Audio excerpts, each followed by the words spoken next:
Hello, and welcome to Monetary Mentors Monetary Monastery Podcast. I'm Sam, your host, and joining me as always is my brother JP. Say hello to the good people, JP. Hello, good people. Nice to be here. We are excited to be going through Duskmourn spoilers.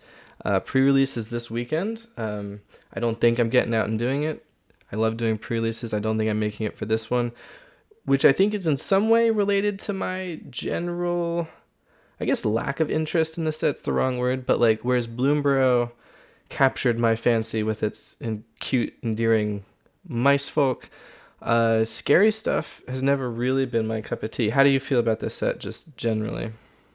Well, it's an interesting thing about expectations. I had huge expectations for Bloomburrow and was kind of let down. And I think we grew up with the same values and thoughts on the horror genre. So I had kind of not looking forward to this, but the more I look at the cards and like the art design, the more it works for me. And I think that whereas Bloomborough kind of forced them towards more like normalized designs, where it's all like kind of creature mechanics, they really got to go kind of crazy with this set. And there's all sorts of really cool, interesting mechanics that I'm kind of getting more and more turned on to.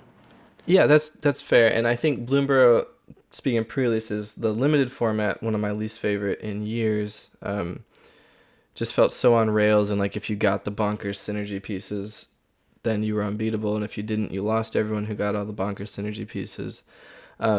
These cards, although they're not hitting it for me on a flavor perspective, mechanically, some very interesting cards. So without further ado, let's get into some of the spoilers. And just a reminder for folks, we're a budget-focused podcast, so we are trying to focus on cards that are not the ones everyone's talking about, that are not the EDH slam dunks, that are not the eternal staples that you'll be seeing for the next 15 years, unless we're calling them out when they're 25 cents and getting ahead of the curve. So we are trying to focus on interesting cards that you may not have heard about on the other six Magic podcasts that you listen to. So without further ado, the first card on our list is Insidious Fungus. JP, you put this one on the list. What do you like about this? It's just a really good toolbox card. It kind of can do a lot of different things. Is it Insidious Roots as well? They use the Insidious twice. Yeah. But there's like yeah, so it kind of like goes really well into there where you can like kind of cycle this back and forth through the graveyard as a one cost. It's a one mana, 1/2, and we see Lauren see more things. A lot of what we see in this set is just how important, especially in standard, being able to get rid of artifacts and enchantments are. So if this is your one drop that you can use to kind of pressure the board early, chump up some blocks, and then use it for utility, either to kind of cycle it out to like do like a mini rampant growth effect or growth spiral effect, or just get rid of whatever their artifact or enchantment is just causing you problems. I think this is just a really good toolbox card. Yeah, it's not bad. It reminds me, obviously, of Haywire Might. I think I like Might Yeah, more, just the artifact-ness of it. But obviously, we'll see. It's in the same genre of like very useful yeah, but one-drop this, yeah, creatures. yeah, very useful.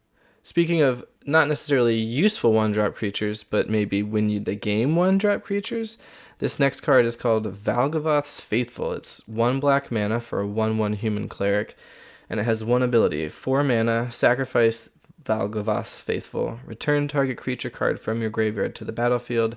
Activate only as a sorcery. So, we've never, as far as I'm aware, seen a card like this before. A 1 mana 1/1 obviously isn't going to be bringing much to the table in combat, but it is, a creature that goes to the board, can block if you need it to, can attack if you need it to, but really what you're doing is paying 4 mana to bring back any creature from your graveyard to the battlefield. And that's pretty generous for this kind of effect. I think the only 4 mana reanimator spell, except for another card in this set that costs white and black mana, that can do that is Blood for Bones, which you have to sacrifice a creature to do. So that requires a creature to sacrifice and a 4 mana investment on 2 different cards. Mm. And this is a creature to sacrifice and a 4 mana investment all on one card. So I just think that this is actually pretty generous, and you don't have to tap for its ability. So if you need on turn 5 to play this and sacrifice it on the same turn, you can. Which is, 5 mana for Raise Dead is not a hugely competitive card, but it's just flexible. It can be a creature. It can be your 4 mana reanimate spell, which is a pretty head of curve. I just think this card's neat, and I'm not sure we've seen anything this generous in this space before. Right, I like this as well. So we also have Shoulder's Restoration, which is currently in standard, I think, which is just a 4 mana sorcery that does this, but you have to pay it life, Right, a and if ton you're of getting life. anything sweet, it's like, okay, Yeah, lose 9 life or whatever. yeah, you basically need to pull out something like Atraxa that has lifelink to compensate for it. I like this a lot because 4 mana.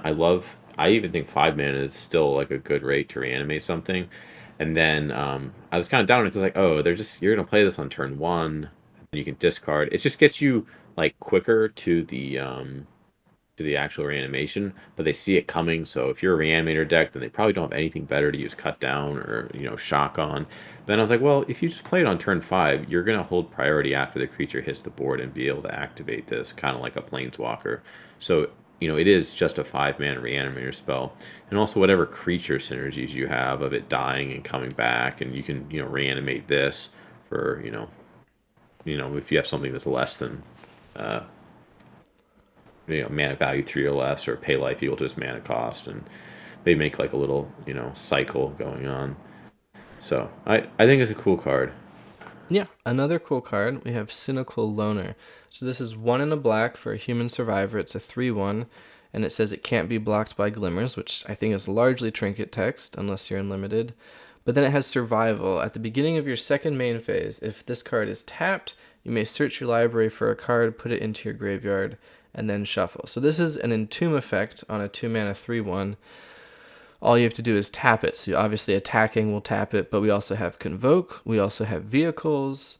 There are plenty of ways to tap creatures. I'm partial to Hmm. vehicles. And I think the obvious home for this card is Greasefang in Pioneer and Explorer.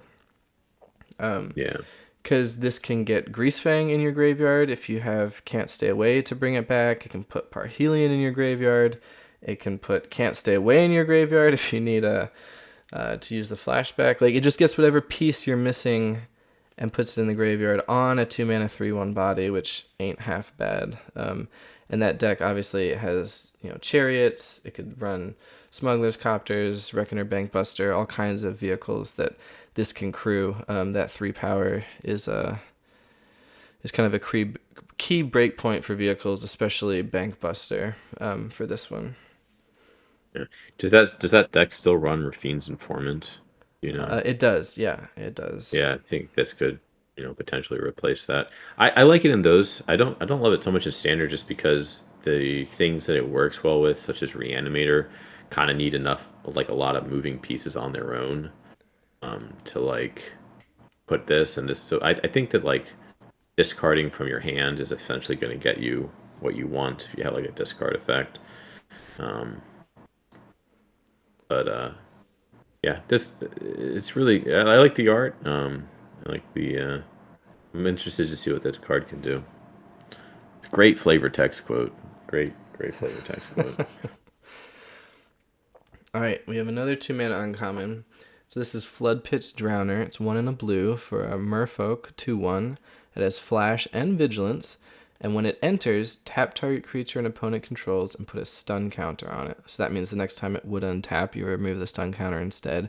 And then you can also pay 1 and a blue and tap Floodpit's Drowner to shuffle it and a creature with a stun counter on it into their owner's libraries. I'm just a sucker for Merfolk blue tempo strategies. I don't know if this one's good, but it's an interesting option. Yeah, it is. 2 mana flash 2/1 is kind of an efficient, like, get it in there early when they don't play something on turn 2 that you need to counter. You can put this down.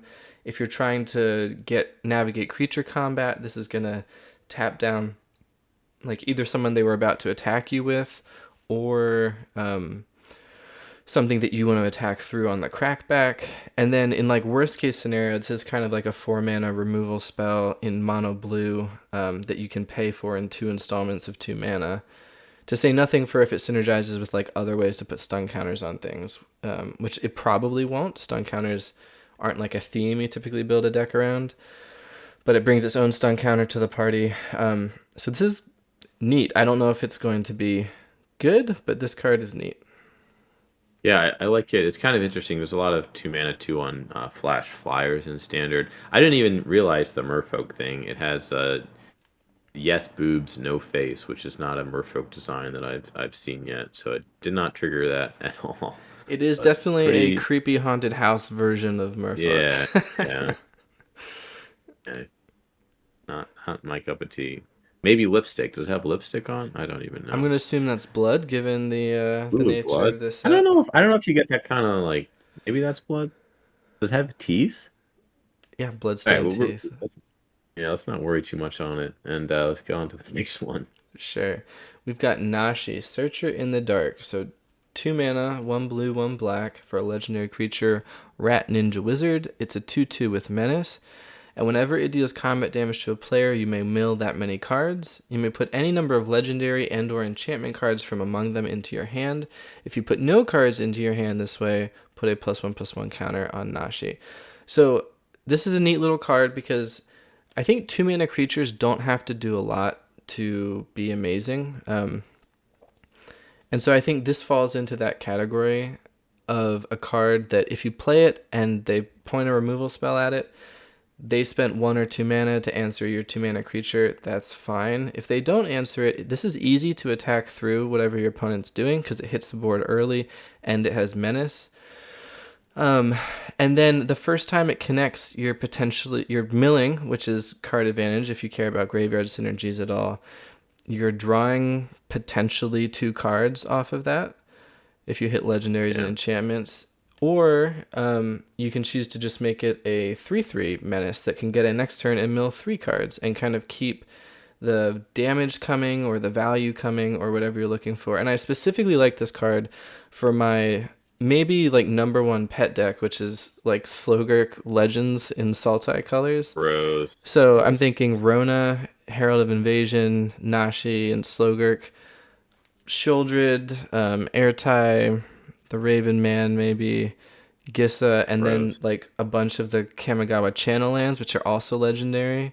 So you're going to be hitting them off this as well. The milling helps Slogurk put lands into the graveyard. Um, I just think this is, if not a good card, it's at least going to be a good card to test in that shell, which I've wasted too much time on. But surely this is the card to put it over the edge, and this card might just be good on its own. Yeah, I think it is. You had me until you said Slogurk. I think it has three of the coolest creature types: Rat, Ninja, Wizard. Like, let's go with that. That's pretty cool. Yeah, I didn't even bring that up. And yeah, and the I think if you're on the play, it's going to be very likely to sketch through whatever board state they have. 'Cause not many people are going to have 2 consecutive creatures on turn one, then turn two, and I think if you just hit for this a couple times, draw a card. It's a really good card. It just needs to find a home for this. Maybe not Slogurk, then it would No, be it's cool. it's definitely Slogurk. And yeah, and that's the thing. It's a 2 mana creature. It doesn't have to do that much to Yeah. pay you off for it. Which leads me to my next point. Speaking of Sultai value decks, we have Oblivious Bookworm. Speaking of 2 mana creatures that don't have to do that much. So this is a green and a blue for a human wizard 2/3. At the beginning of your end step, you may draw a card. If you do, discard a card. I think you could just put a period there, and this card would be pretty good. Like it's a 2 mana 2/3, which is a little bit chonky, and every turn, including the turn you play this, unless it's entered right away, you're drawing and discarding, which Hmm. is quite a bit of value. But then on top of that, you don't have to discard the card if a permanent entered the battlefield face down under your control this turn, or if you turned a permanent face up this turn. So I don't even think you need to put this in a dedicated manifest dread cloak type deck.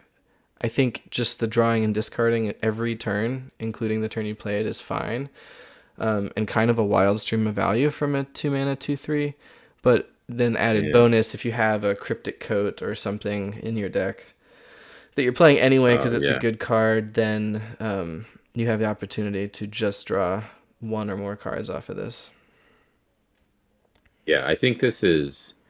I think it's good value, but I think you do need to, not lose that card if you want it to be like above and beyond. It's also in Simic, which is just such an awkward color combination for constructed right now. Yeah, mayhaps.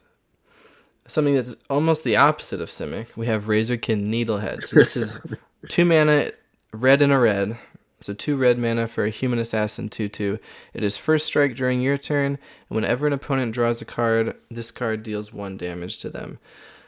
So I bring this up because it's just a good card. Probably fits into some Yeah. kind of standard aggressive deck because the incidental chip damage is just going to get there. There are neat things you can do with this, with like wheels if you're getting really juicy and creative. But what I like, one of the most effective decks I've ever cooked up was like this mono red taxes deck essentially in Explorer. Um, that essentially played every card that just did incidental damage to your opponent. So it's like Rampaging Ferocidon, the Mage Bane Lizard, Eidolon of the Great Revel, throw in some Inties and Smuggler Copters for value, some Lightning Axes and Torch the Towers, um, Furnace Punisher. I think I talked about this in relation to the Sunspine Lynx from last set, which was a good fit for this. But this is just like another good 2-drop that is going to be it. Like the deck gets really good when you get their life total low because then they're just in a bind. Like they can't play a bunch of creatures because Ferocidon will ping them down. They can't play a bunch of spells because Magebane Lizard or Eidolon will ping them down. And this is going to punish the decks that are digging for answers by drawing a bunch of cards. Uh, so I like it as a potential spot there, as well as just being an interesting card, which I think first strike when it's attacking is underrated because if you're playing red, you're going to have damage-based removal, like play with fire type cards. And so you attack with a first striker, they block it, you hit it with some damage, first strike finishes them off, your creature survives. It can be really effective, so I like this card quite a bit. Yeah, I just think there are, at least in standard, unless you're going like a little slower, like a little stalled out board state, chip damage. Like Yeah, Mono Red is just so fast right now. It just that is doesn't true. really, yeah, That is true. And yeah, I think this is more like a mid-range taxes each chip their life total down deck. I don't know if that yeah. exists in standard in any capacity, but it's been really good Well, for me maybe in it will now. Explorer. Exactly. This is the key card. Next up, we have Reluctant Role Model. Why don't you take us through this card, JP? Yeah, I really like this. I'm a big Luminarch Aspirant fan, like the slow value over time. I also think that the survival mechanic's really interesting. We talked about vehicles for a little bit, talking about a little bit of Convoke, but I think we're going to get some more vehicles coming up in the next set. I think that there's already like a decent Selesnyan shell for um, vehicles. So if you have this to crew your vehicle, then or if you just are on the play and you can swing in with a 2/2 on turn 3, you give it flying if you need to get through blockers to keep growing it. You can give it lifelink if you're racing something, or you can just keep growing it if you're beating it down against control. And whenever it dies, if it has counters on it, put those counters up to one target creature. That's you know they're using spot removal on it. They're going even on mana, and you're maybe giving something that's a little bit bigger, a flying or a lifelink or something like that. So I like this. I really want to try building a Selesnyan not equipment, vehicles deck.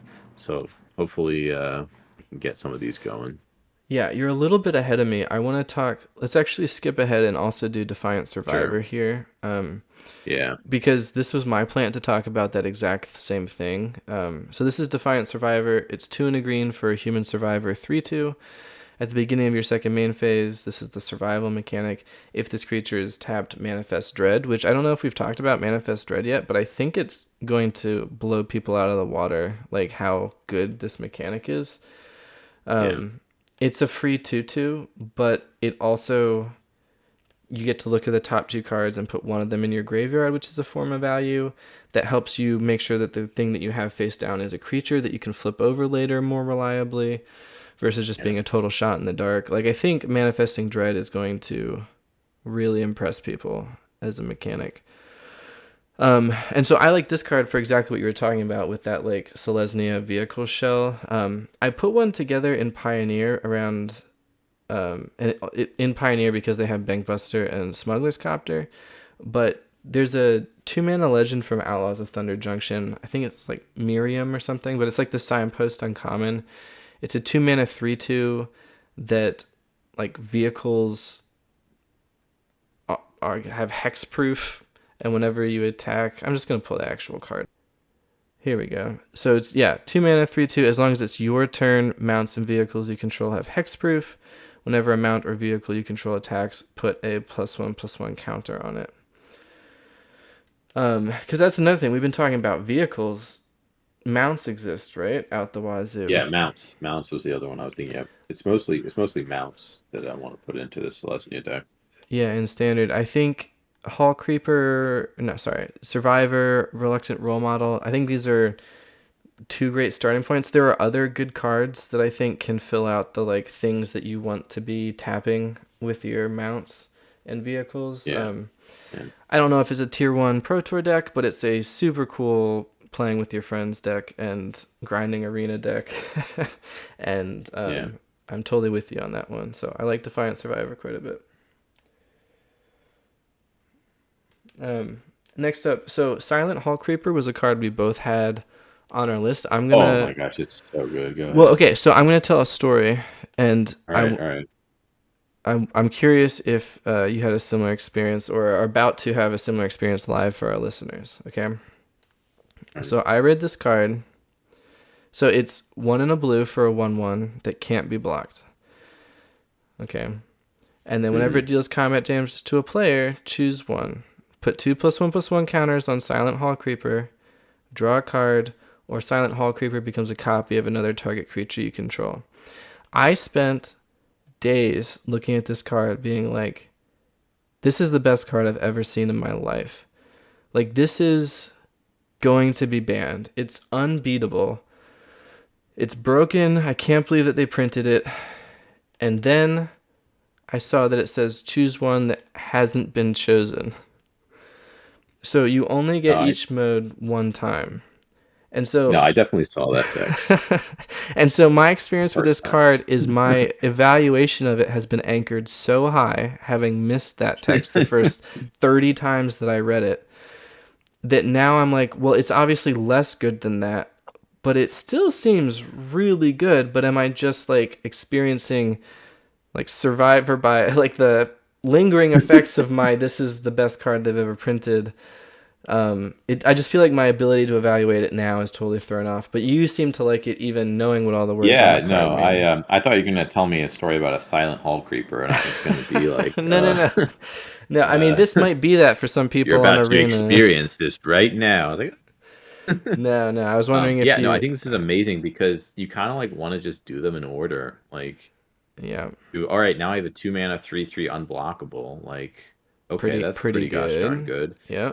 Oh, Then I what draw a happens? card. Oh, I replaced Oh, you myself. draw a Okay. card. Then And what then look, I've happens? drawn a card. I've ramped out to 4 or 5 mana, and now I'm just going to have it become a copy of whatever else I have, and it also has 2+1/+1 counters on it. So like have it become a flyer, and all of a sudden you're swinging in with like a 5/5 flyer that you got for 2 mana that has already drawn you a card. Yeah. Um, Yeah. but you don't have. Do you have to choose one of them? So you do Like you if it have to deals have it combat become. damage to a player. So that's the thing. If you're waiting for the perfect time, I think for that third ability to copy another target Yeah. creature, you might choose to not attack with it if you think there's going to be an opportunity in the Right. next turn or two, which is a bit limiting. But to your point, that sounds very strong. And again, Yeah. going back to my thesis about what 2 mana creatures need to do, if a 2 mana creature can win you the game, it's a good card. And this can win you the game. It comes down on turn Yeah. 2, hits them, and then is hitting them for 3 unblockable for every. That doesn't take that many turns to put them in real trouble from a 2 mana creature. It's Yeah. drawing you a card at some point, and then it's becoming a copy of something better than it, which Yeah. may not exist if you want it to be an unblockable forever, but it probably does exist. My only thing, like, I think this card is amazing in any deck that has blue in it that wants to be attacking. Yeah, And there's like the mono blue draw cards deck that kind of fell out of favor. It had what was there's a few cards with like the Haughty eat Jin and the yeah, right. no, not even Haughty Jin. Like whenever you draw a card, put a +1/+1 counter until end of turn. I think I can. There's a 2 mana enchantment. Prof's eidetic Profs. memory. Yeah, eidetic. Yeah, I had eidetic in my eidetic memory, and I was thinking edict. Uh-huh. So Yeah.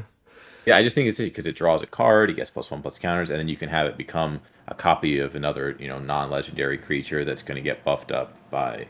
I just think this card is really Yeah. good. So I don't necessarily like it with profs because you're drawing after combat, and profs does counters based on drawing at the start of combat.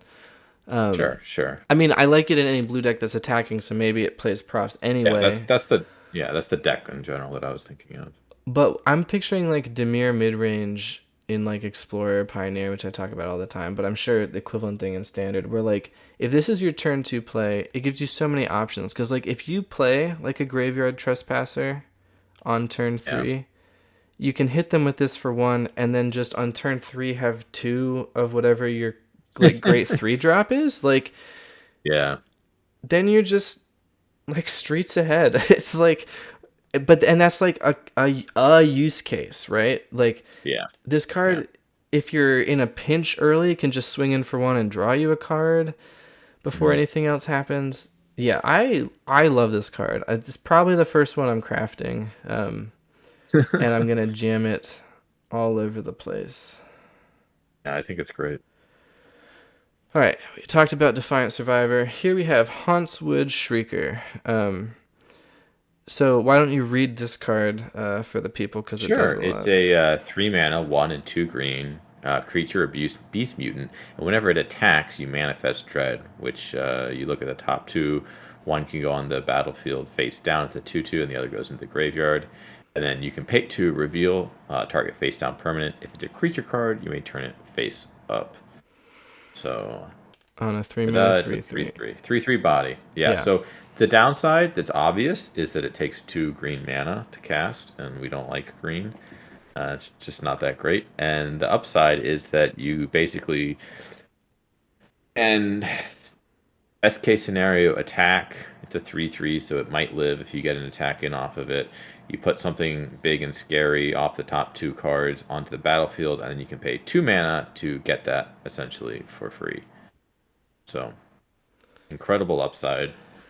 It just really depends to me on whether or not it can attack more than once safely. Um, yeah, it doesn't have haste or anything, so if they're super scared of it, they can just remove it. But it's a 3 mana card, so you're not too torn up about that. yeah. I know that like blue green has become almost a meme, like us dumping on it on this podcast. But Silent Hall Creeper curved into this and then copying it and having 2 of these on turn 3 seems like a game you're probably gonna win if it's me Yeah, looking at it. The And so, yeah, I think the ceiling on this card is obvious. The ceiling is here's a 3 mana creature that wins you the game because you play it on turn yeah, 3, turn 4 you attack, you get a 2/2 card to the graveyard. You have your mana up at that point, so even like you can just flip the thing over right away if it's worth 2 mana to flip it yeah, over. You can flip it over at instant speed for 2 mana. If it's a creature card, you're going to be playing this in like a creature mid-range deck. You're going to be finding creatures. Um, the question for me is like what the floor of this card looks like because a 3 mana three yeah, three doesn't do much these days. Just yeah. Especially if it doesn't come down turn 3. If you like draw this on turn 5, it's just gonna sit on the board and do nothing. but the good news is like if nothing else, it can attack. You get that manifest dread trigger right away, and then Yeah, say it trades into like a 4/4 blocker, it just gets eaten. You still got whatever that 2/2 is, if that's going to be more useful than this 3/3 that wasn't doing anything.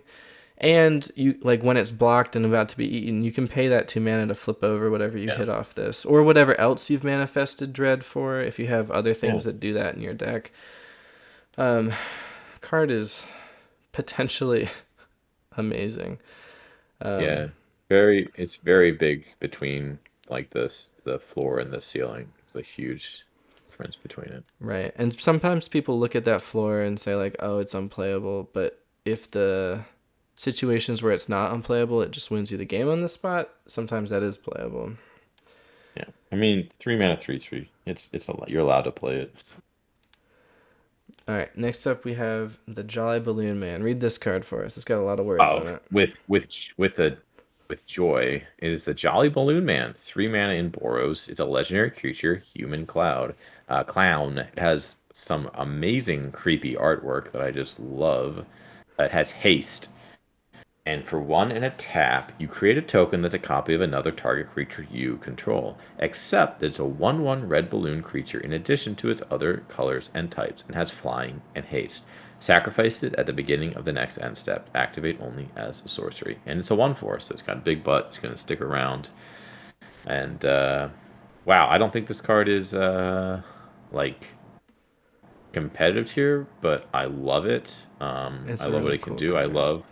I love like the Boros ETB value. There's so many things in Boros right now, like your boy that I don't remember the name of because it's not a real card. Argus cost, yeah. Argus cost, yeah. Like you get so many cool like Boros ETBs that you could spam. You just throw these 1/1 red balloons, get the ETB, take the damage, hit them with the damage. I like it with yeah. There's just so many cool things that you can do with this, and you get legend ruled out, but you'll still get the the suspect value off of it. But really like this card. Um, might try and build something around it with like Nahiri's Resolve, which gives you a bunch of other Boros ETB value. So Oh yeah, that's going super neat. fun. The so update on our quest to break Agris costs. Sure, sure. This we'll have a little. I've played it in some lists. It's been pretty good. That's the update. Okay, That's all the right. update. We did it. It's been We did really it. sweet with Annie joins up, which is another card Yeah. that I didn't like initially, but it's been a really sweet pairing. So I don't think the deck's quite there, but Agris has been pulling his weight. Definitely an Okay. all-star in the bad deck that you have to build that way to maximize him. So I don't know if he's there yet, but I am holding out hope. Well, maybe the Jolly Balloon Man will help him out. Storing my 4 precious copies in a drawer for the day when it's his time to break whatever format it's time to take over. Um, on the Balloon Man, so I agree this is a sweet card. I have a bit of like in order for this to really pop off, you need this card to stick, and you need a creature that is good to copy, which is somewhat dependent, and it's kind of hard to maintain that board state. Like either this dies or you spend a mana and tap this guy to target your thing you want to copy, and then that's what they point the removal Yeah. spell at, and it's like kind of a blowout because then you keep the Balloon Man, but you don't have anything to copy after that, and it's like not doing much. Mhm. Um, but it's a sweet card, can't deny it. Yeah. As is Unstoppable Slasher. Walk us through this one. Sure, this is a 3 mana, two and a black zombie assassin. It has Death Touch, and whenever Unstoppable Slasher deals combat damage to a player, they lose half their life. Round it up.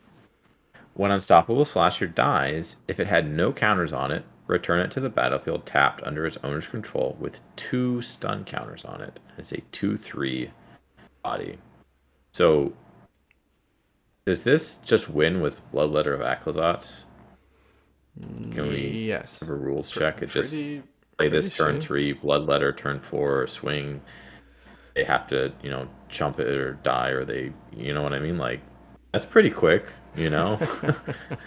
And so when I first read this card, I was like, wow, that's really strong. And then I started reading the when Unstoppable Slasher dies, if it had no counters on it. And I started thinking someone dying, like, oh, it's going to come back like one time with a, finality counter on it or something. No, it's 2 stun counters, which means it's just going to stay there. And it is just like so flavorful for like the genre. Just like you can stop him, but he's just going to like so Yeah. many like horror. It's just the flavor is a win for me. The combo potential is a win, and you only have to hit a couple times with this before like it's game over. And two stun counters is not that big of a deal. It just needs to be exile. You either need to play removal or exile are the only two ways to deal with this card because it has death touch. It's just going to keep swinging in and threatening your life. Love this card. Yeah, so the other way to beat this card is to race it, right? Because it's fast, Right, but right. it has a Yeah. limit on its power, like how fast it can kill I you, mean, whereas a if lot the of first aggro time it plays hits don't. you, it's getting you down to 9 health. I think the first time it hits you. Yeah, that is fair. That's kind of insane. I agree on the flavor point. When I started reading When Unstoppable Slasher Dies, I was like, what's the downside? Like your opponent gets control of it, or I was waiting for Yeah. the the but what, and it was like, oh, you just get it back with stun counters. Um, and it's death touch, so like I think what's gonna happen a lot is that this will come down and attack and trade with a creature, and then come back, and then 3 turns later trade with another creature. So it's like a very delayed kind of 2-for-1 removal spell. But I like the Aclazotz line you pointed out. I love the flavor on this card. And this is a card that I hope isn't great, because if it is, then it's Yeah. like too good, you know? Like, and this is actually, I have a theory about Magic, about WotC's design, where these like really splashy cards, I just trust that they've tested them so much because they read so powerful. Like these are the cards WotC is paying attention to in design. The stuff they miss is not the like lose half your life and lose the game type cards. They pay very close attention to those. So I'm hoping they Do did they? their I'm hoping they did their due diligence on this, and Yeah. it just is a neat card and not going to absolutely Well, destroy black's every been game such a that it's terrible in. color for so long. I'm glad they finally got something Yeah, good. exactly. Exactly. All right. So next up, we have Enduring Curiosity, another card we both had on our list. Oh, I love it. I'm gonna read this one because I think it's my favorite one from the set. Okay. Post nerfed Silent Hall Creeper. Um, so the Enduring Curiosity is a 4 mana, 2 and a blue for an enchantment creature, Cat Glimmer. It's a 4/3 with flash. Whenever a creature you control deals combat damage to a player, draw a card. When Enduring Curiosity dies, if it was a creature, return it to the battlefield under its owner's control. It's an enchantment. So So good. it does seem so good, right? It's like the top end of some blue based flash deck where you're Yeah. playing evasive creatures that are cheap and low to the ground. You're backing that up with counter spells. When you find your window, you slam this. It's a 4/3 with Hmm. flash, so it can win some surprise combats. It If you're getting in with 3/1/1s that they don't care about and they leave the door open, you slam this down and draw 3 Hmm. cards. If they remove it, you keep that also pivotal draw Hmm. ability sticking around.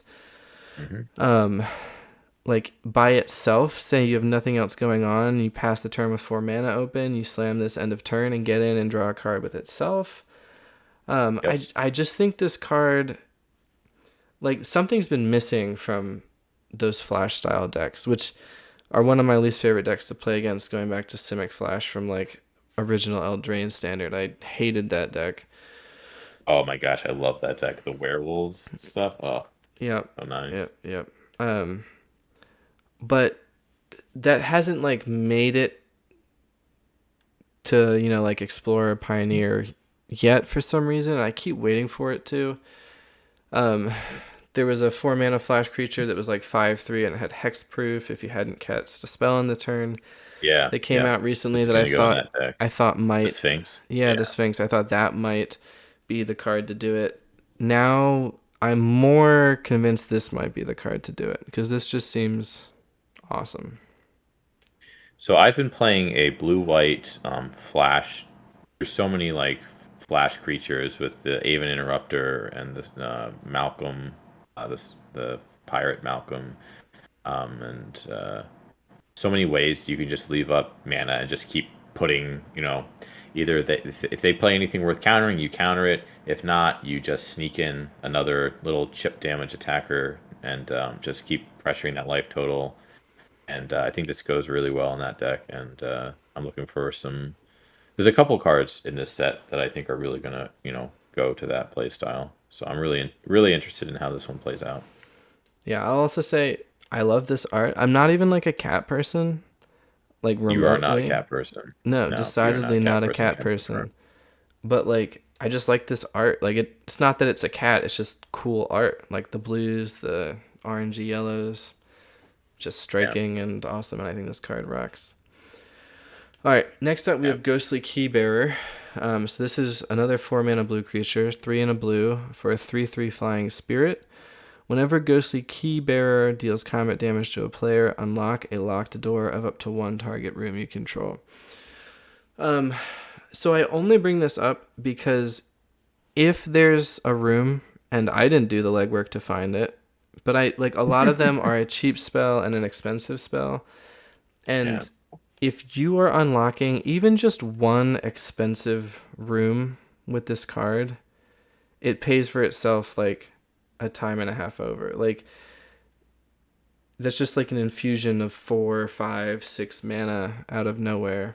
Um, so I don't think that deck is good, but if you're playing like a room deck, I think that this card potentially, even though it's a 3/3 flyer for 4, I think that might be really good in a deck that's playing a lot of rooms that have value when you play them early and then stick around later. And instead of having to spend a bunch of mana to get the second halves of them, you're cheating on 5, 6 mana at a time with Ghostly Keybearer. Yeah. It is very much like you need the rooms, and you need the rooms to be valuable in order to make it work. Yeah, so we'll see. All right, our last creature, we have the Wandering Rescuer. So this is another card I like. I think it was officially on your list, so I'll let you read it for the good Yeah, folks. absolutely. Yeah, so this is you have the art on here that I don't think is the best art that I've ever seen. You like I the don't know if base you can art? change that. I The base cannot. art is I don't just control this. insane. I don't know if you can change it, but it is like amazing. Anyways, the card is a 5 mana, 3 and white, a legendary creature, human samurai noble. It has flash and convoke, double strike. Other tapped creatures you control have hexproof. A 3/4. So I don't.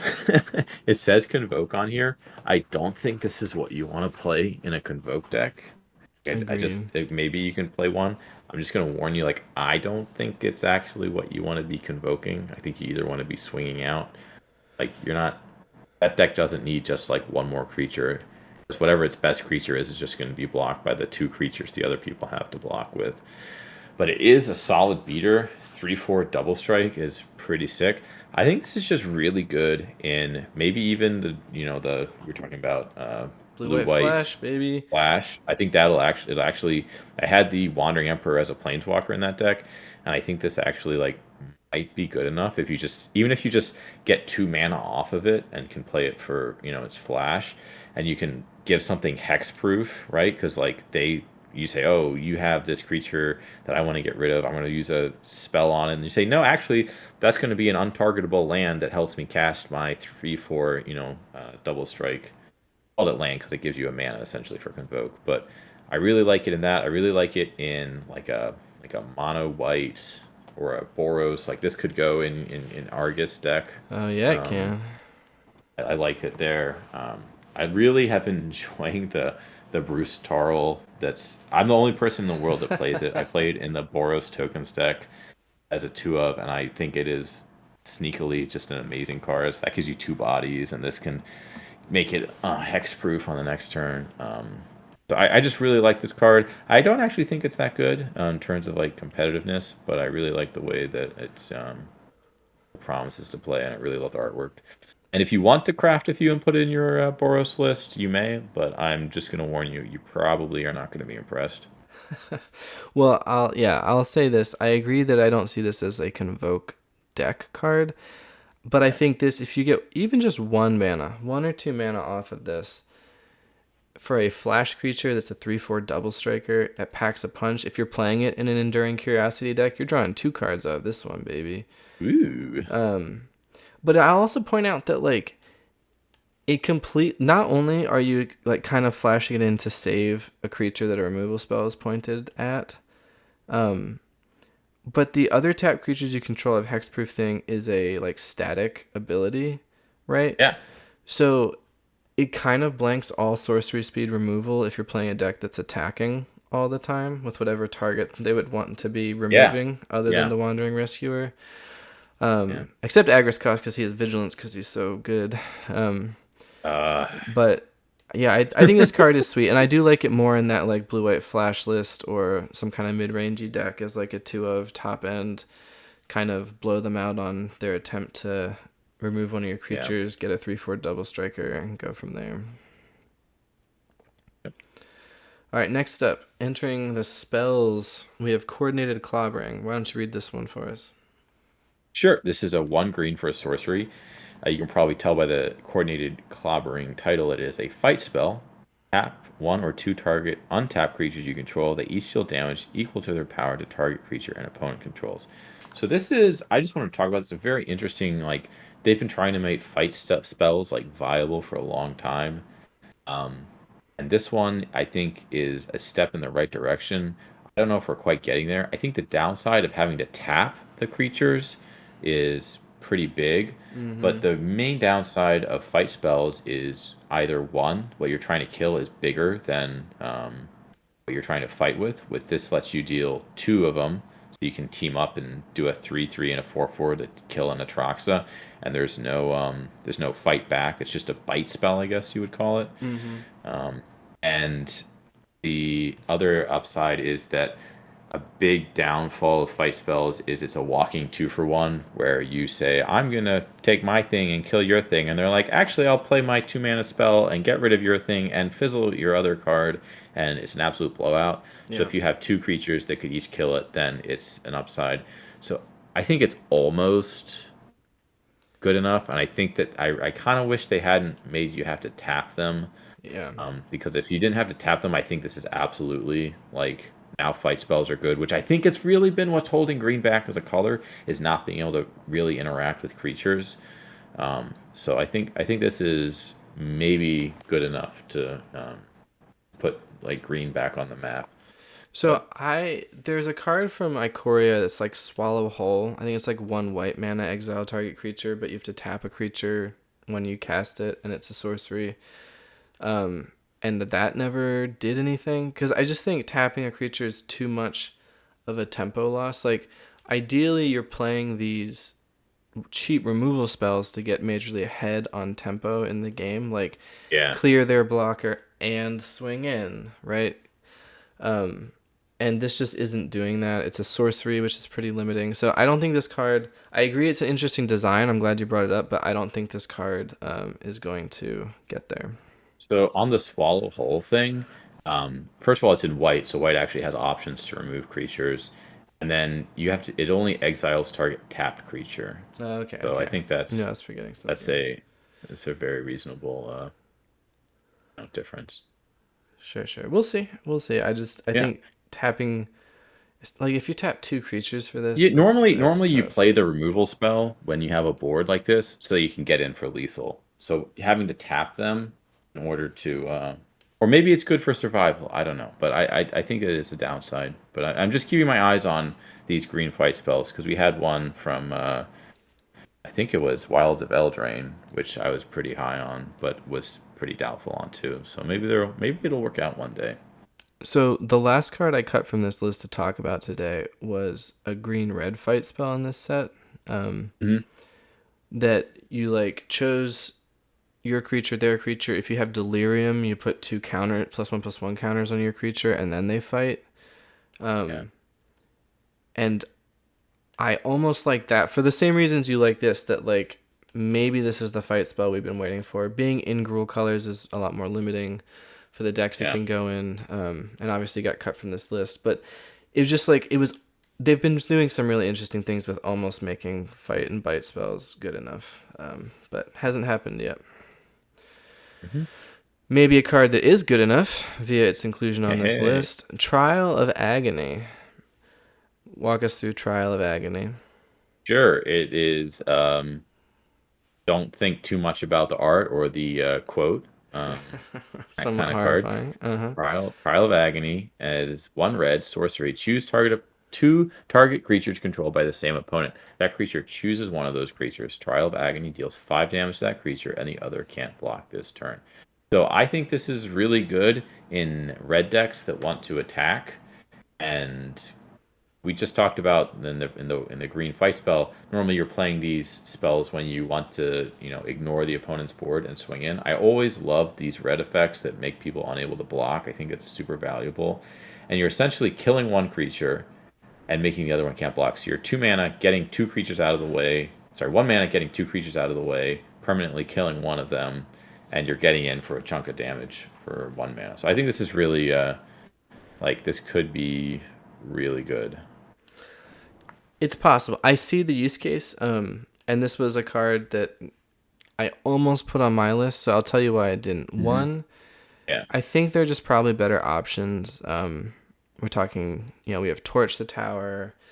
In other formats, we have things like Lightning Axe, right? If we need to get rid of a big creature. Because this isn't doing 5 damage to Shieldred, right? If you're picking two creatures, this is doing 5 damage to their 3/1 dude that's just lying around, and Yeah. Shieldred can't block this turn, right? And so They that's also need to have two creatures, and right? that's the biggest one, right? Is like Yeah. if they just have Shieldred, this card does literally nothing, which is not where you want to be in your Yeah. No, I agree with that. But I think if they just have one blocker, then you're probably going to be swinging for lethal anyway. So if you have like an aggressive rule or a mono red deck, potentially. I agree that getting two blockers out of the way for a turn might be what some decks are looking yeah. for. But the other side of that, I guess, too, is if they have a really big creature, they do 5 damage to it, and just their small creature can't block, but then their big guy's still around. Yeah.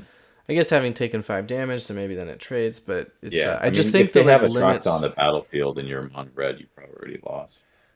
Yeah, I think there are just enough limits that this card isn't going to do it for the other options, but it is an interesting one. Um, Yeah. so here I'm giving this one my gold star most underrated card in the set All right, sticker. I'll fight you on it. Tell me Here, about it. here we go. This is based off. I don't think I've seen anyone else talk about this card at all. Um, Hmm.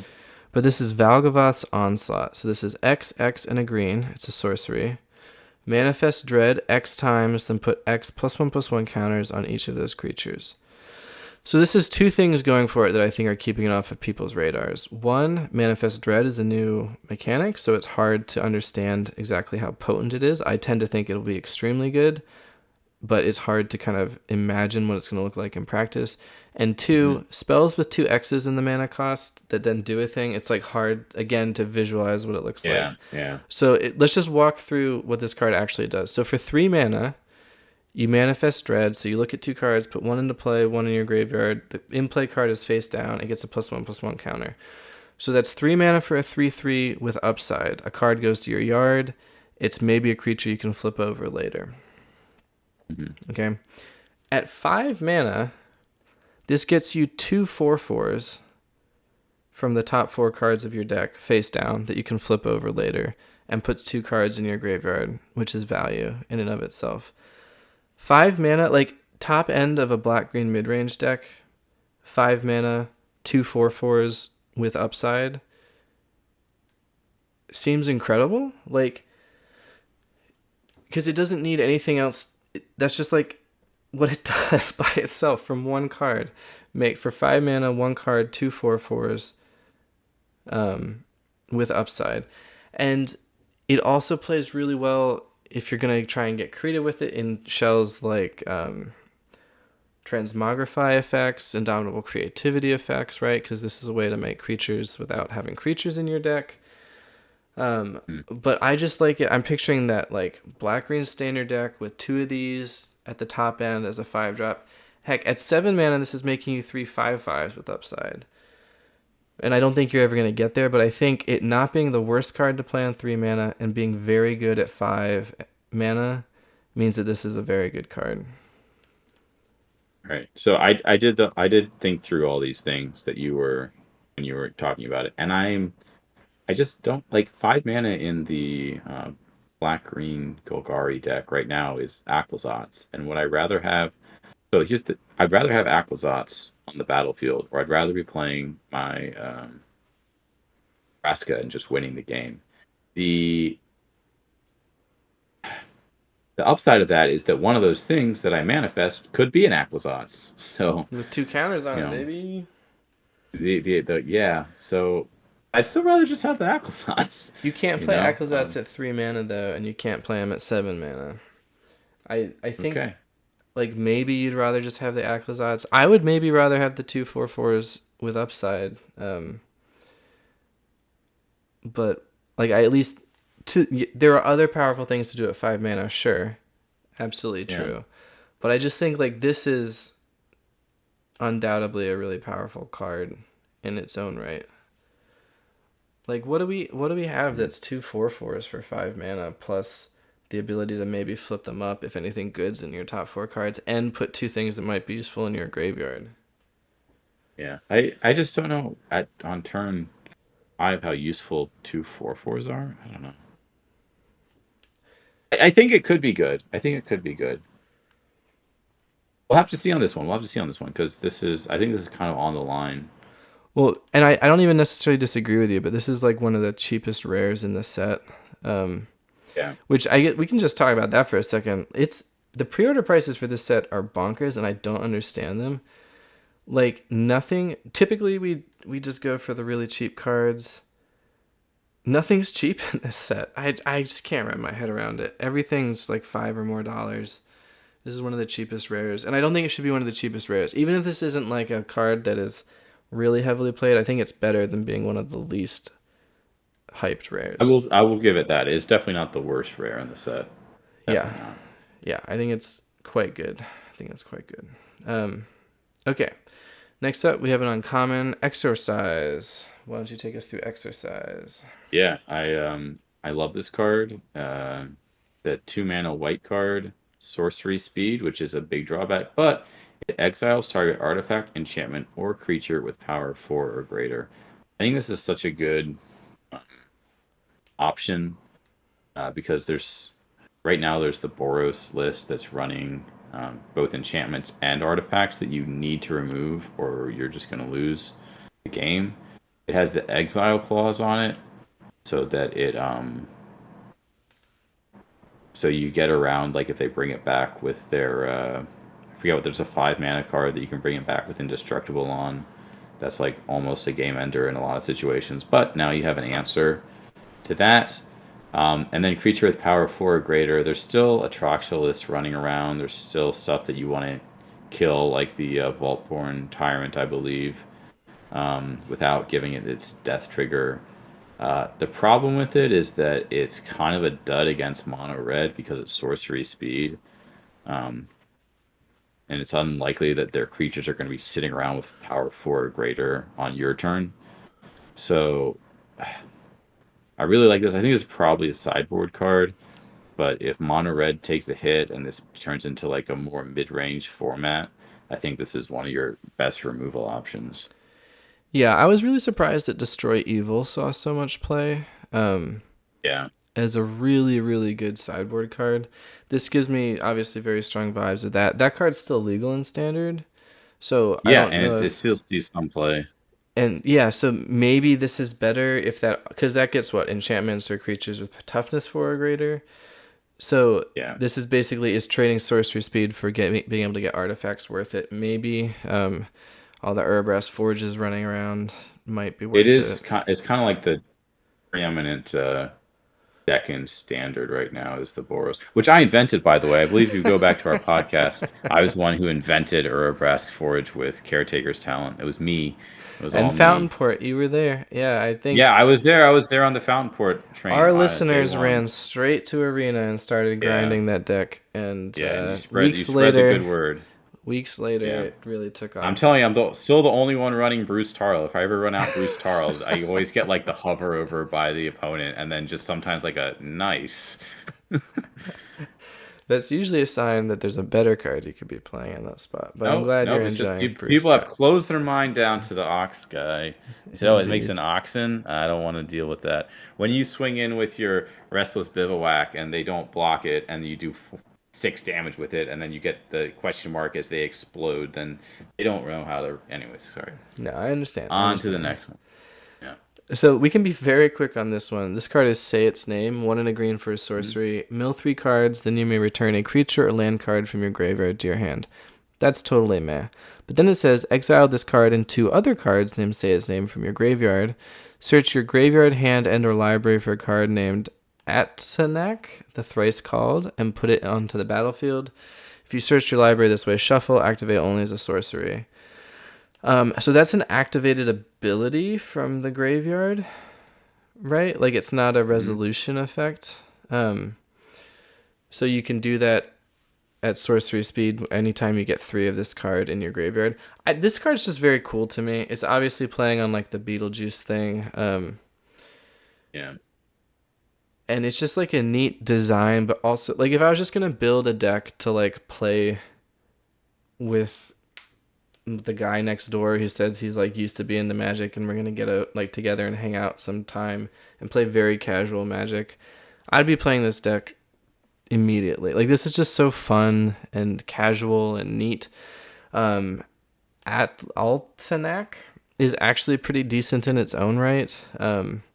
It's like a 9/9 trampler that you can pay to and Yeah, discard yeah. it to get a land. I think that card is actually pretty good in itself. Yeah, yeah, and this, so I don't know. This card is just I just think this card's neat. So I don't I if this card's winning Pro Tours, I am going to be astounded. But this card will earn you the cool points and envy of all your peers at Friday Yeah, Night I think Magic. it's just a cool, fun card to play, which is hey, probably why we play this game. Indeed, indeed. All right, next up we have Untimely Malfunction. So this is 1 in a red for an instant. Choose one. Destroy a target artifact. We discussed that might be relevant. Change the target of target spell or ability with a single target. 1 or 2 target creatures can't block this turn, which we've already talked a little bit about as well, is like a valuable thing to push through damage. I think this is a really sweet option to have in a sideboard because it hates on artifacts. If you are the beatdown and they're trying to beat you by putting bigger creatures in your way, this is a swing through their 2 biggest creatures, which can win you the game on the spot. And it also, if you're playing against like a more control-y or mid-rangey, grind you out value, play big creatures, point removal spells at your stuff. This is a 2 mana turn their removal spell back at their creature card. Yeah, very, very big blowouts. So I think it has like this might even be like a main boardable card in the right deck based on how the meta shakes out. Like if all 3 of those things are things you want, because it covers a lot of ground. Like it might be a Yeah. sideboard card, it might be a 1 of 2 of main board based on the meta, but I think this card, especially that middle mode, like in the right matchup against any kind of mid-rangey deck where you turn their removal spell into your removal spell, I think that's a bingo. Yeah, I think this card is just really depends on what decks people are playing and whether it's viable in all of the decks. The second mode is what makes it really special. Yeah, And agreed. if you consistently find value with it, this is going to be a really good card. All right, next up we have Split Up. Tell us about Split Up. Sure, it's a 3 mana Wrath. Next one, please. No, it's a 3 mana one-sided Wrath. I forgot. One white white sorcery. Choose one. Destroy all tapped creatures or destroy all untapped creatures. So the idea is, if your opponents are tapped, you do not tap your creatures, and you cast this and you kill their creatures, and then you swing in, and they're very sad. Or if your opponent has tapped out to attack, just whichever one, we'll get all their creatures down. Um, this is really good if your opponent is hitting you with like 2 flyers on every turn and you don't have an answer. You just 3 mana, get rid of the 2 flyers that they're swinging in with every turn. It's really flexible. I like it in a way that in a deck that you have ways to tap all your own creatures. This might be going in some sort of survivor deck. And it's just, in Commander, which we're not really talking about, like the best way to win the game is to do one-sided board wipes. This brings that strategy into standard, I think, where you can be selective, just pick off 2 of their creatures for 3 mana, pretty good deal. One-sided board wipe is win the game. So I really like this card. I like the art. I'm excited to see what kind of decks we can build with it because it's kind of like a smart wrath. You know what I mean? Like you can be like, haha, and then throw it out there and get huge Yeah. value out of it. So A on the art, this is Dominic Mayer, by far my favorite Magic artist going. and he just does not miss. So yes, the art is sweet. So this is I have so many thoughts about this card. I've heard people say it's broken. I've heard people say it's unplayable. I think that thinking about it as a wrath at all is probably incorrect. I think this is like a 2-for-1 removal spell. Yeah. But more than that, this is so punishing to decks that are attacking. Like, Yeah. because the destroy all tapped creatures mode is so easy to make work for you. Like Mhm. that line you were talking about, where if they have attacked you, you destroy all tapped creatures. It's your turn. None of your creatures are tapped. Exactly. And then you get in there. If they're not attacking you, you have to be attacking them or have another way to tap your creatures. Going back to our green white mounts vehiclesy deck, this could be a really Yeah. sweet card in there because you can tap all your creatures without having to attack. But that's much harder to make work, the destroy all untapped creatures thing. But what this card really reminds me of is Extinction Event, which was an extremely good card in its day. Still Mhm. sees some Explorer Pioneer play. Because it's sometimes it's going to catch some of your cards, sometimes it's going to miss some of theirs. But if you're in a deck that wants to kill the creatures that have been attacking you, then this card's Yeah. awesome. And I don't think this is a turn 3 Wrath the Board card. I think this is a turn 5 do this to kill 2 other capped creatures and play something else card. Yeah. Like, I think Kill This Crown is coming in huge here, guys. I think it's finally time. We're playing. We're using our braided nets and our Hilda's Crown, and we're playing tap control, baby. Let's go. could be. Could be. So yeah, I kind Uh, of come down on this being a good card, but I don't think people are thinking about it quite right. so you're playing that blue-white tempo deck. All your flyers. Very easy to attack with all your flyers and then kill all their tap creatures, untapped creatures. So. That's true. That's true. There are ways to Yeah. do it. Also, against mono red, you will be playing this on turn 3 and praying they don't have another threat. This Right. And but is, I think in those cases yeah, I don't think it's good enough. Like I think you don't think it is? I don't it's not bad as like it'll probably clean up 2 of their creatures, right? But Yeah, I don't think yeah. that's going to win you the game in the way that like one of those instant You're going to speed 3 need a mana. lightning helix in your hand to deal with the next thing because your life total is going to be low and they're going to get like you're tapped out. They're going to get an attack, but it can just like really mess them up because they generally are just swinging in with a bunch of hasters. Oh. Yeah. All right. Next up we have Under the Skin. Tell us about Under the Skin. Sure, I don't think this card is good, but I really think it's an interesting design point. So it's Under the Skin is a 3 mana in green sorcery, so obviously it's unplayable. Manifest Dread. So we just talked about this. So basically you're going to get a 2/2, and then you may return a permanent card from your graveyard to your hand. So I really like these regrowth effects where you get permanents back from your graveyard to your hand. You can grab whatever they thought was important enough to destroy. If you're going to be doing a lot of manifesting dread, you're going to have something in your graveyard from this. So I kind of view this as an interesting 3 mana draw 2 at sorcery speed that gives you a 2/2 on the battlefield, so you're not taking the turn off. So you have something to get in chump blocks. You can kind of pressure life totals, not super efficiently, but hey, you're going to look at the top of your deck. You're in green. You probably have creatures. You could potentially cast that creature for its mana cost later on. So I think it's kind of a really interesting 3 mana draw 2 with like upside. Yeah, that's an interesting way to think about it. Um, I see the use case. I don't know if I'm jamming this on day one, but I think No, I don't think it's going to be tier 1. I don't think you're putting this in your Golgari deck, but I do think it's something that's really interesting to talk about. Maybe it'll be like a kind of like a budget green deck would be right. pretty good with it. Yeah, I feel like so often in like deck building, you have like the decks that are the decks, and anything that doesn't quite make the cut is just like dismissed as a card that doesn't really Yeah. exist. But like this is the Mhm. kind of card that's just like right below that layer, and like playing it Yeah. isn't embarrassing. No one's going to play it because it isn't quite top tier, but it's going to be Yeah. right below that layer, which makes it still quite a good card. All right. Next up, we Oh. have Peer Past the Veil. So this is 4 mana, Mhm. 2 and a red and a green. Instant. Discard your hand, then draw X cards, where X is the number of card types among cards in your graveyard. I don't know what to make of this card. I like. It's really cool. I'm not like my brain's having a hard time processing that it exists because Yeah. again, this is one of the least hyped up rares in the set, but this is doing something that Gruul doesn't really get to do, which is like No, draw a ton of cards. you get to Um, keep them too. yeah, it's kind of Escape to the Wildsy, but 4 mana and instant Yeah, speed. And if you're playing an aggressive deck, discard your hand. Anything that you discard is going to be adding to the number of card types in your graveyard exactly. before this resolves, right? Plus whatever you've played over the course of the game. So this is going to be like a 4 mana discard your hand, draw 3 or 4 or 5. Instant Mm. speed, like it just you might not have a hand when you play this. Like this might just be 4 mana instant Yeah. speed, draw 5. Like it's truly potentially bonkers.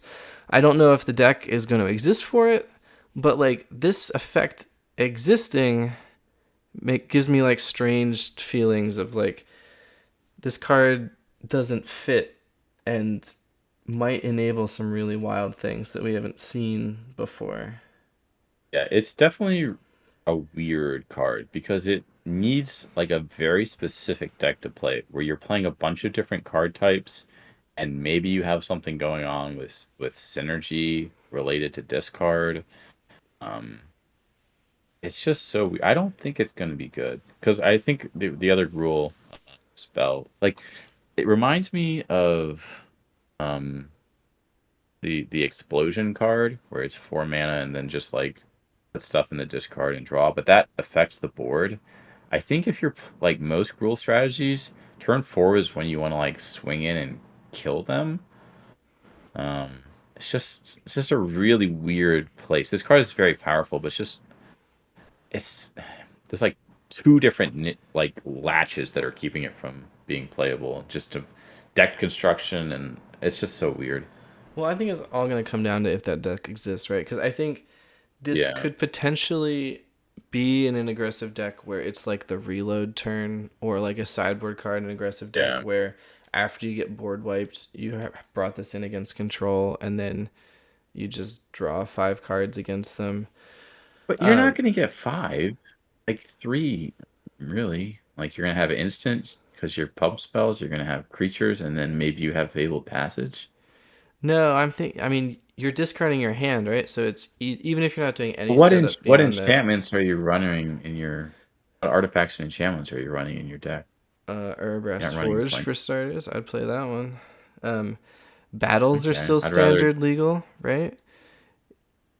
The Okay, I don't know. I just because I also think that the other home for this, if not like reload on aggressive deck, is something like the Teamer Analyst decks that we saw, where it's I'm not saying yeah. that deck, but So something that's like teamery, value-y, over the top, just go bananas with graveyard, discard value, yeah, draw, something the bonkers. other the other card that I was going to say it reminds me a lot of is World Soul's Rage. But when that one was previewed, I was all in on it because I could see the deck. Like I'd been playing something similar with the Kamigawa lands, and like I could see like I think this could really work. I just don't see it for this one. I cannot peer past the veil on this one. Maybe not. I guess the deck I see is something more like where the Escape the Wilds decks have been. It's just been this like 4 color Omnath niche deck area where it's like sometimes you're playing these value decks and then they just draw 10 cards. It's like, oh, I'm losing this game. Um, Yeah, and so there's a chance that this is just like somewhere in there. That's kind of the initial home that I see for it, but we will see. yeah, It's just a strange one. Just a strange one. Um, which brings us to a change one. Nice transition, nailed it. Chainsaw, 1 in a red for an artifact equipment. When it enters, it deals 3 damage to up to 1 target creature. But wait, there's more. Whenever 1 or more creatures die, put a rev counter on Chainsaw. Equipped creature gets plus X plus O, where X is the number of rev counters on Chainsaw. Equip 3. So this falls into, I think, the category we were touching on way back at the beginning of this podcast. It's like, what do you need out of a 2 mana card? Because this is a removal spell that's an artifact for Mhm. synergies if you care about artifacts entering, sacrificing artifacts, etc. But it also sticks around, and over the course of the game, it's going to become something you can stick on a creature to make it +3/+0, +5/+0. Maybe there's something spicy you can do where you're making your own creatures die because it counts all creatures dying, and this is going to be Mhm. a huge +7/+0 buff where like every creature you draw is going to be a game-ending threat at that point. All stapled to your 2 mana removal spell that was good on turn 2. Mhm. I really like this card. There's already a 2 mana artifact that does 2 damage. That makes golems foundry, some sort of foundry. Do you know? Remember that? You know the card I'm talking about? Yeah, yeah, It's yeah. And from the big score. it sticks around and you Um, can make 3/3s yeah, you whatnot. can sack an artifact to make a golem with it. And 2 mana, even 2 mana artifact does 2 damage is like borderline playable. And it has a very similar thing where you don't often use the secondary effect on it, but because it's a permanent, because it's an artifact, because that matters for like so many different decks, it has value. Um, Powering up your Thousand Moon Smithies. It's triggering your poetic ingenuity, which I'm still making work, I swear. I actually have a. I'm in a weird spot because I lost my Dragon Spark reactor to rotation for that deck. For the real ones who've been listening to this podcast for the last hour, you probably have heard all of our other stuff. I don't know, but the artifact ETB creating a 3/1, being able to equip it, just like it's also like I'm really trying to make the old the 5 mana galleon that is an artifact that deals 5 damage and go into like three different brews that I've just been like I feel like I'm gonna end up with 4 copies of this and then just be like brewing this in so many different ways because it's just so flexible in a lot of different ways. And for that reason, it will be the rare that you don't open until the last 4 packs of Yeah, completing this exactly, set. exactly. I really want to play with this card yesterday, just because I'm not sure it's going to be tier one, but there's so many like interesting things to do with this. Speaking of artifacts that are removal spells, and also weird Hmm. tie-in, just falling down earlier today the internet rabbit hole on aliens and UFOs. So sweating bullets of anxiety about our impending doom at their hands. Yeah, Brings us the to UFO podcast will drop next week. Just hang in. unidentified hover ship. 1 white, 3 mana for a vehicle. It's flying. It's a 2/2 crew 1. When it enters, exile up to one target creature with toughness 5 or less. When it leaves the battlefield, the exile card's owner manifests dread. Um, this seems like Skyclave Apparition, but way, way, way, way, way, way better. Artifact Okay. synergies in play. Hmm. Doesn't Yeah. die to creature removal if you need it to not die to creature removal because you don't have to crew it. Right. Um, when it leaves, it can get things bigger than 4 mana. It only gets Hmm. creatures. I guess that's the big drawback for Yeah. Skyclave Apparition. But Yeah. It Skyclave really often is. gets creatures. Um, when it leaves, they don't get a 4/4. They get a 2/2 that could, like we've talked about Manifest Dread being powerful, and now we're going to be like, oh, it's not that bad. They just Manifest Dread. But on top of that, I think the biggest thing is that Skyclave Apparition, which I've seen so many times on both sides of the battlefield, always feels like it comes down and removes something and then does absolutely nothing for the rest of the game because it's just a 2/2 with no evasion until it inevitably has to chump block something and give you a token back. Whereas this is very easy to be getting in 2 flying damage, 2 flying damage, 2 flying damage if you want to expose it to removal. So I think there's a pretty good use case for this card. I was so in on this card, and then I realized it was a crew 1/2/2 with flying. It's just like, oh my gosh. No, Like, no, think about all the Fountain Port fish tokens flying around. With this, Yeah. they're literally flying Haha. around. With my combo, I've it's gone from 1 damage to 2 damage in the air. On your Oh my removal gosh. spell. Uh, I still think this is good in decks like you talked about that care about artifacts, care about ETB effects. But like Banishing Light is in standard. I'm just comparing it, and nobody plays Banishing Light. I'm just kind of comparing it, and it's just kind of like, I mean, the mono white like what's their face Elish Norn decks will play Banishing Light, but it's like uh All right, well, the aliens are I coming don't for you know. first for not being a believer. I mean, they maybe, or maybe they're coming for you because they like want to welcome you into one of their own. I don't know. That's true. That's true. The mean Drawing the aliens line. will come for me, and the nice aliens will come for you. I Wouldn't guess have it that's any the other way. yeah. All I right. do think this card might be good, but I just the 2 mana, the 2/2 flyer just leaves so much to be desired. Hedge Shredder. Read us Hedge Shredder. Sure, it is 4 mana. You win the game. Okay, next card. 2 mana and 2 greens, so it should be unplayable, but it has so much upside. It's an artifact. It's a vehicle. Whenever it attacks, you mill 2 cards, and whenever one or more land cards are put into your graveyard from your library, put them onto the battlefield tapped. Whoa, all this random milling, all this stuff, we're just shoving stuff into our graveyard. It combos with itself. And look, it's a crew one, 5/5. Wow, I think I actually want to attack with this. What a great card. You know what card this goes pretty well with? Tell me. Slowgurk. No, no, don't do that. Don't do it. Listener, please, if you have any self-respect, do not try it.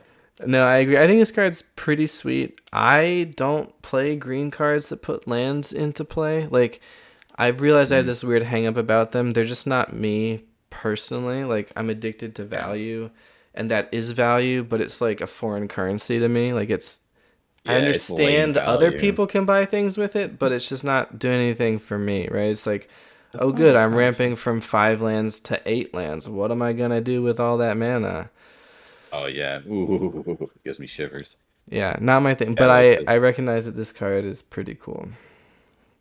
it's a 5/5. Come on. Let's get it going. All right, next up might be the best card in the set. We'll see. Really? We'll see. And specifically, well, let's read the card and then I'll talk about it. So this is Sheltered by Ghosts. It's 1 and a white, enchantment aura. Enchant creature you control. When it enters, exile target non-land permanent and opponent Mm-hmm. controls until Sheltered by Ghost leaves the battlefield. Enchanted creature gets +1/+0 and has lifelink and ward 2. So this is obviously awesome in like light pause decks. Mm-hmm. Going back to Pioneer Explorer, one of toolbox removal spell, lifelink, ward 2, awesome. Sure, auras, boggles, whatever. But I think this is also really good on rate in any Yeah. mid-rangey deck. Like I would Mm-hmm. play 4 of these in my mid-range, my white-based mid-range deck sideboard against aggro. Mm-hmm. Because if So you good have a against that creature, too. they're not overloaded on removal spells, right? Yeah. So you're playing this on a creature that's maybe a 4/4 kind of thing, so it's out of range of their 2 mana burn spells anyway.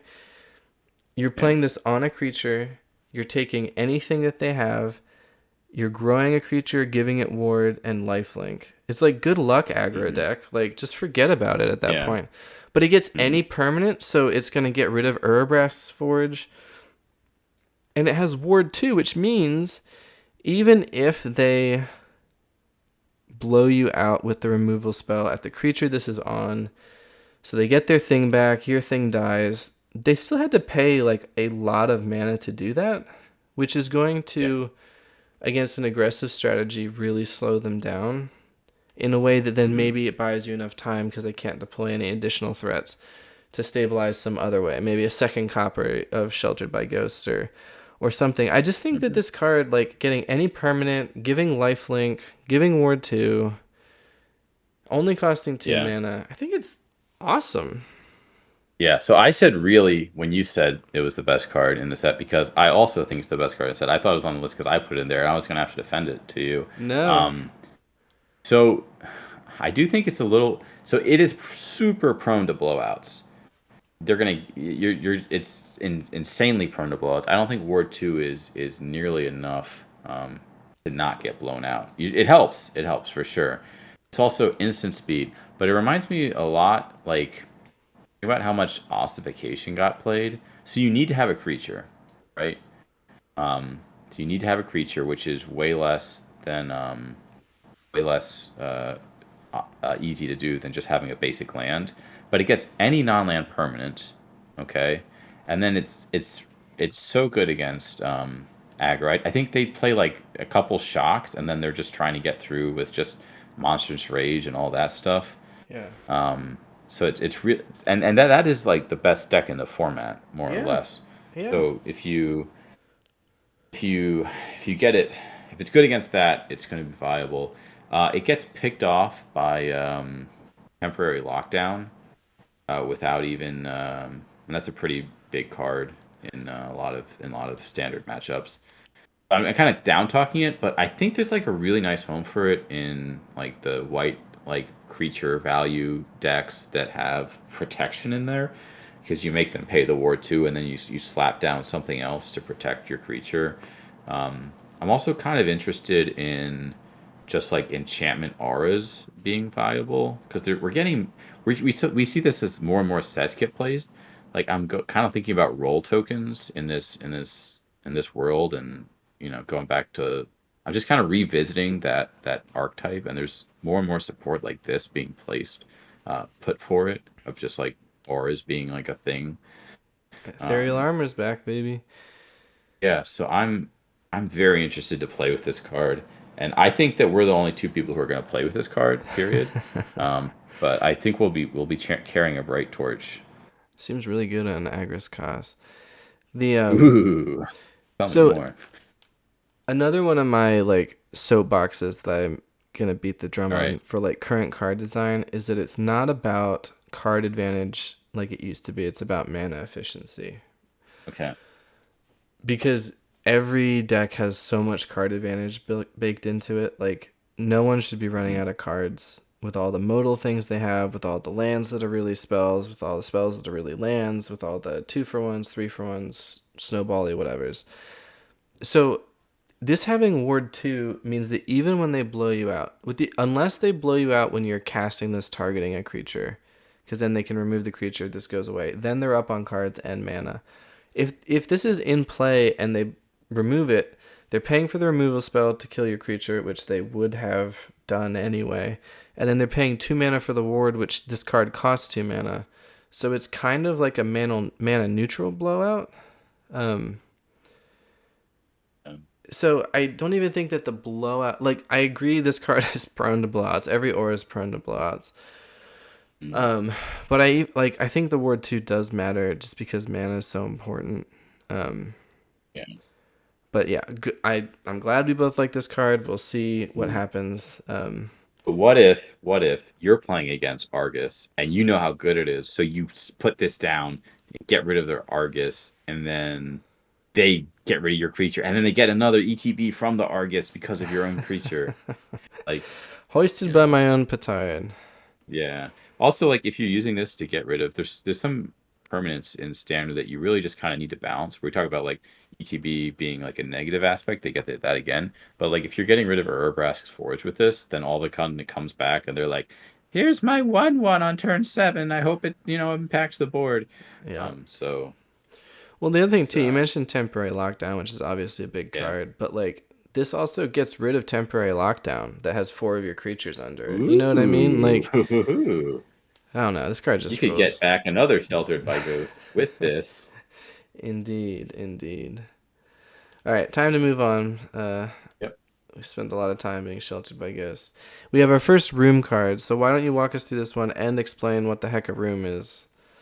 All right, great. I'm glad I threw this in there because I wanted to put some room in there, and also I was hoping you would explain what room is. So here's my interpretation of what the room is. I haven't looked up any rules text on this, so let's see if I get it right.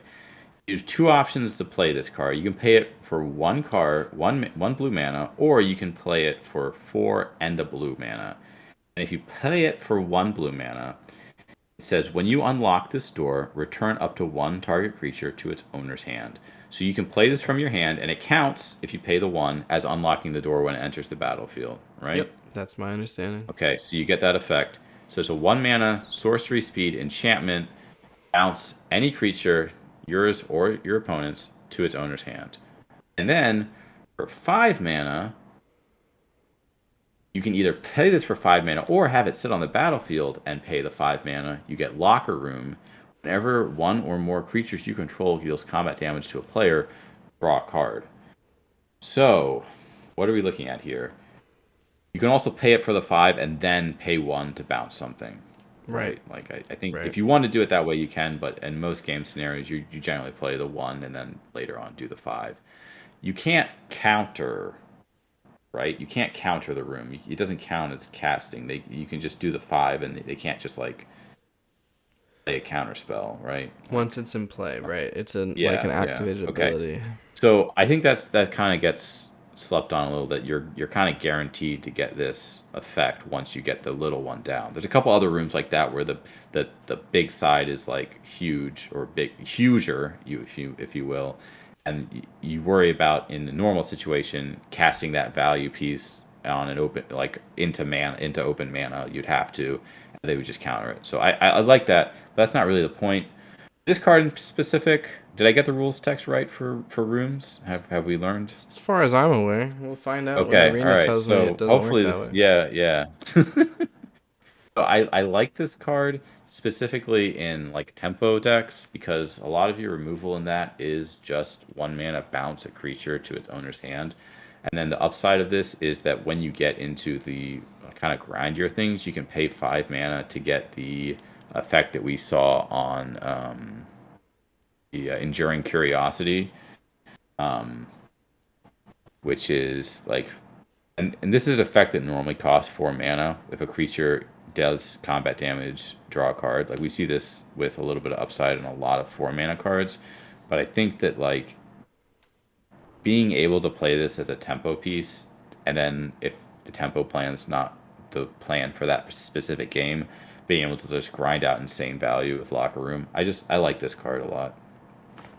Yeah, it's decent. I will say on rooms, like they fall solidly into the category of cards that I'm sure at least one of them will be much, much better than anyone realizes just based on how weird they Yeah. are and how hard they are to parse and wrap your brain around.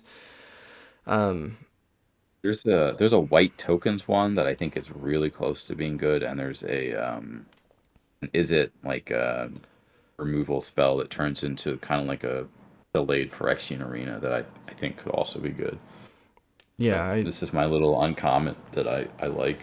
no, I think this one's neat. I think by design of them being two cards each time, they're going to skew powerful. I think they're going to Yeah. skew underrated because no one understands how they play out in practice. So yeah, I don't know if I don't know which one is going to see a ton of standard play, but this is not a mechanic. Like this is too close to adventures and Yeah. similar It cards is it is very close to adventures. to not be good at some So point. if this was a card that was 1 mana, bounce a creature, your creature, their creature, to its owner's hand, and draw a card, it would be like the best card, period, right? Like you would just think about all the other cantrips in blue for 1 mana. Mm-hmm. That's by far the best upside on one. And then the downside is that what you draw is a 5 mana enchantment that is like a coastal piracy. Is that like the original I think so. Yeah, you said effect of four this? mana. Yeah. We talked about this being super awesome on a 4 mana 4/3 flash creature that keeps the effect after Yeah. it dies. I don't think this effect is play. It's been printed at 4 mana a lot. I don't think it's playable at Yeah. 4 mana. Yeah, so I think you need upside if you need it on 4 mana. Like I think Toski's 4 mana, in Commander, Thassa's Bident, or I think that's the card. So like you see it in 4 mana a lot, but like is the upside of getting it for free worth the extra mana and a half? Like Mm-hmm. I don't know. Yeah, I think rooms will be good. There's just too much value to not be good. Yeah. All right. Well, I think that does it for us. Thanks for listening. Stay tuned. We'll have more preview episodes, more reaction episodes once we've had some time with the set, as well as some one-offs about little magic projects we've been working on in the budget sphere that we'd like to share with you. I'm talking about really cheap cubes, really cheap battle decks that we put together. So we'll be covering those at some point in the future. We've been working on them, so we got to take the time and sit down and record about them. So stay tuned and have fun out there. And that does it. Thank you so much for watching. If you liked the video, please like the video. And please reach out to me with any questions, either in the comments or on Twitter at Monetary Mentor. I look forward to hearing from you, and until then, be kind to yourself and have fun out there.